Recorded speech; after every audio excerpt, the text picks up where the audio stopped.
almost always you'll have the greatest surplus of parking ever, because other than when we have our events, it's wide open. So for a vast amount of time, you're going to have more parking than you ever needed.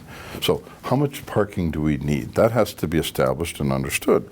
Right now, it's 2,000 to 4,000. Let's use 2,000 to 4,000 as a range, right?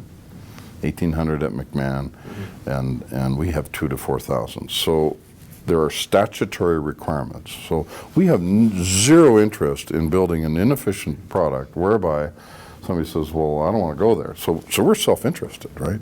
Now, can we do a better job in Calgary than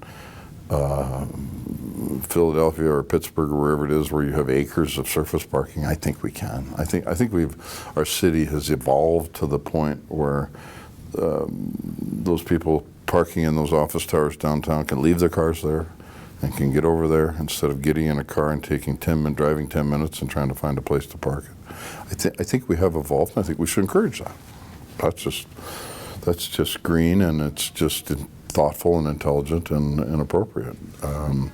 If our city is full of LA drivers that can't go anywhere without their car, then maybe we won't be as successful as we want to be. But we'll not subordinate it. What makes our case prioritizable is, would you accept, and that we should clean the creosote up? Don't you think we should? Oh, yeah. Okay, so that priority looks after itself. If we're the cause of that priority being dealt with, that's a good thing, good for us, good for the city. Again, go back to the field house. If it's a choice between a cancer center and a field house, well, let's pick a cancer center every time. Okay, but the truth of the matter is, hospitals, schools, you wrote a piece on education. We will probably be responsible for ultimately generating more education revenue tax than ever could be contemplated if we didn't do this. This is not the old argument, hospitals or hockey players. It has nothing to do with that. We will have an economic benefit and challenge that economic benefit. I got no problem. Go figure out how many taxes the cart guys and the Greyhound people are paying, and go do the calculation on what we will do, and tell me that if you're a bureaucrat or a politician, which one is better? And I'll live with the answer. No problem. If this doesn't happen on a timely basis, then we're going to have to figure out what comes next. I'm not going to fall victim to, well, if it doesn't happen in 5 years or 4 years or 3 years or 2 years or whatever. We have worked hard on this for a long time. We're going to continue to work hard on it. And if at any point we surrender or succeed, succeed is easier. If we surrender, then that will be as logical an explanation as the one I hope I just gave. If it doesn't happen on a timely basis, then we're going to have to figure out what comes next.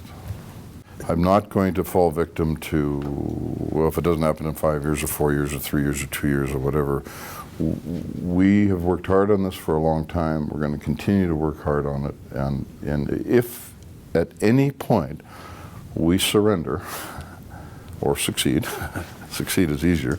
If we surrender, then that will be as logical an explanation as the one I hope I just think would be appropriate. What would you think would be appropriate? Half? $400 million? $450 million? Call it 50-50? We are putting 450 in. No, because the ticket buyers are putting in some. All businesses operate on the predicate of revenue and expense, and what's left over is profit or loss. So fundamentally, that check will come from Calgary Sports Entertainment Corporation, and it's 450. It's not 200. It's 450. Okay. So you get 250. So every ticket that's ever been bought for the last 35 years has funded what we do, right? We think that that's a very generous amount.